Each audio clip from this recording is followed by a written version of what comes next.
Sanibonani guys, naniyazi ukuthi mina ngibona kuma screen enu kusho khona ukuthi ngiphathele isigaxa sendaba. I'm sorry guys ukuthi I was away for 3 days, but I'm back now.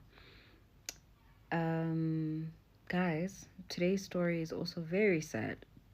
This guy, this thing over here, apparently this thing killed his girlfriend and his 8-month-old baby.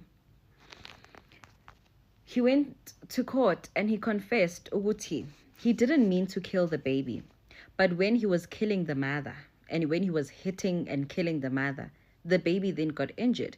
So he figured ukuthi it's better if I kill the child as well, because he's already injured anyways.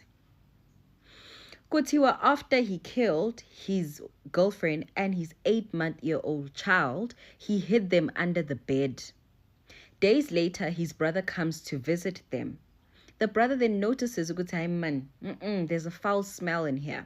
He looks, buhu, the smell is coming from under the bed. And then he asks this thing, Uguti, what is happening? Why is your wife and child under the bed and why are they stinking? This boy then says, Uguti, yeah, he killed them, don. That's when the brother then goes and calls the community. The community, angazi or what, but then then he confessed in jail. Yeah, I killed my girlfriend and child because we were having a fight and the child got injured. So I decided to kill the child as well. So Umfana has now been given 25 years in prison. He's been given 25 years in prison. We hope Uguti he doesn't come out.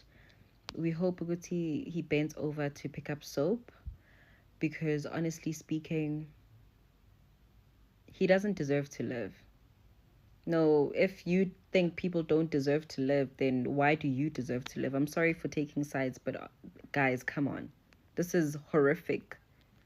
Uyanyanyisa lento le. Akayena umfana, akayena indoda lento, uyinto lo.